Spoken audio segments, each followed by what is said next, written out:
The longest running strike in America, how outsourcing has destroyed the middle class, a recap of the headlines and more as Labor This Week begins now.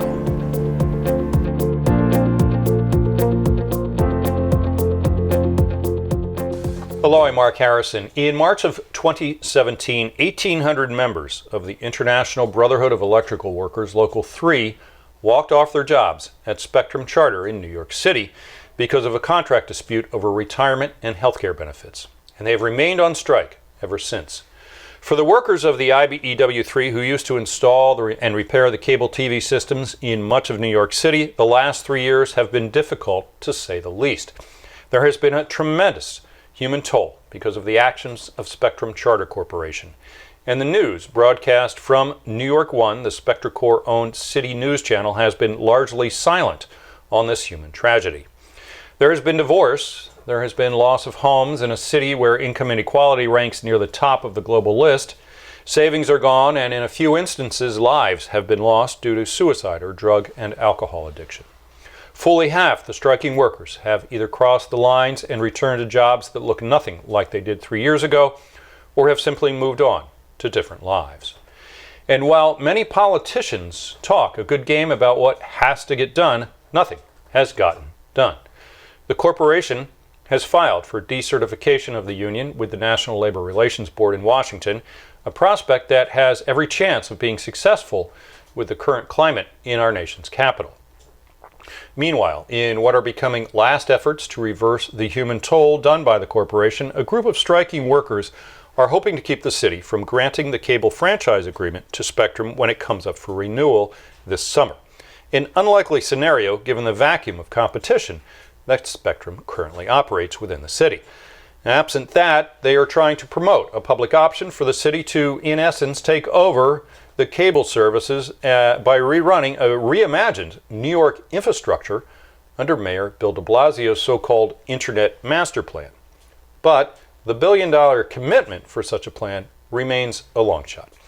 Indeed, the best hope for these workers is for members of the City Council, the mayor, and elected representatives in the U.S. House and New York State's U.S. Senators and Governor Cuomo and the state legislators to finally allow their actions to support their longtime rhetoric. I'll be back in a moment with a story about how outsourcing is stealing good American jobs.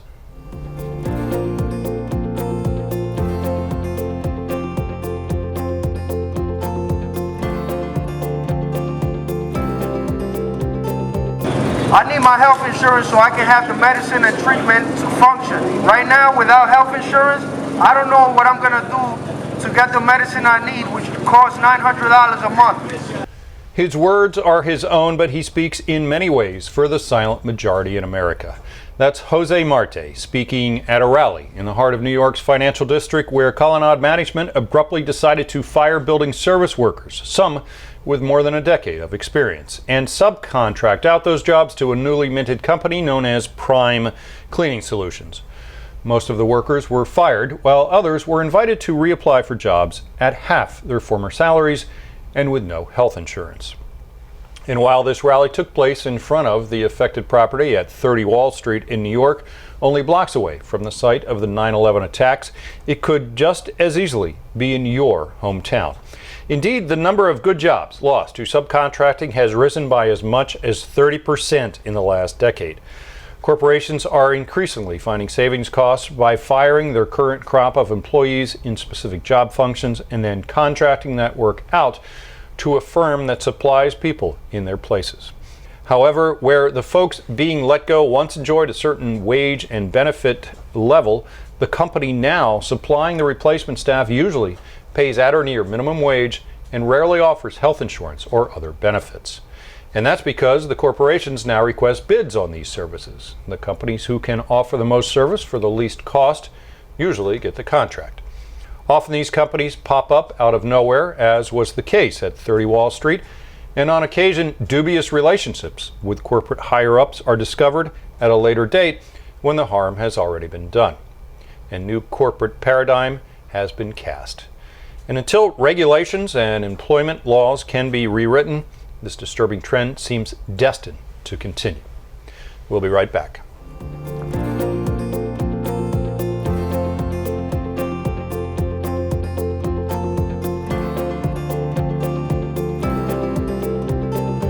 President Trump's budget proposal for the new fiscal year includes cuts in food stamps, farm subsidies, Medicaid, and student loans, of course, while requesting more money for the military.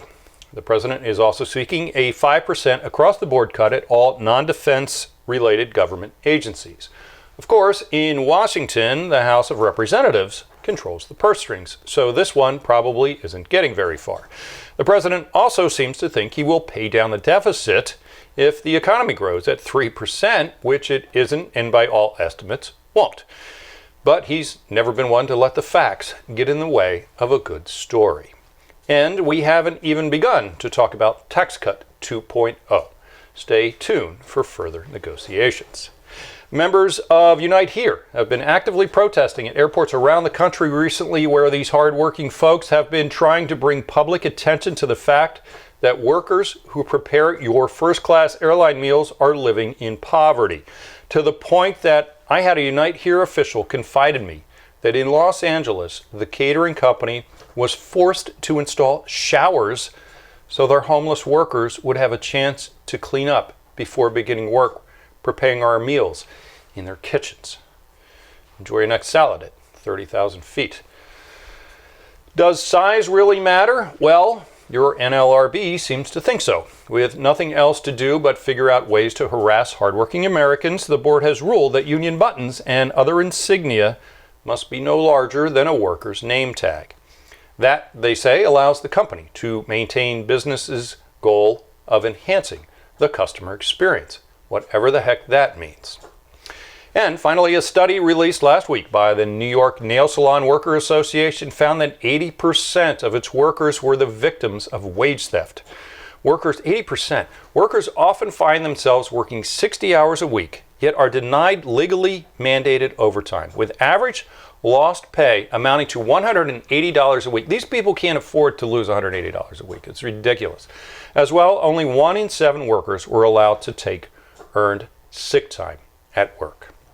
I'll be right back with some thoughts about parasites and income inequality.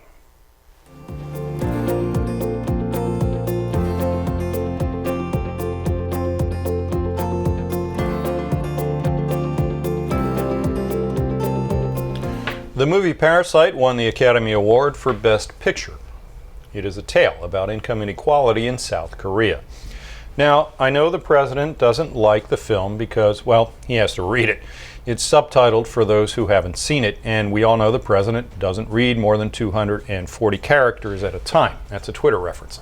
And we know that because he doesn't like it, his base doesn't like it either. But what his political base can't seem to grasp is that the film is a comic tragic look into the effects of income inequality on the socioeconomic system of a country. Income inequality in South Korea is vast.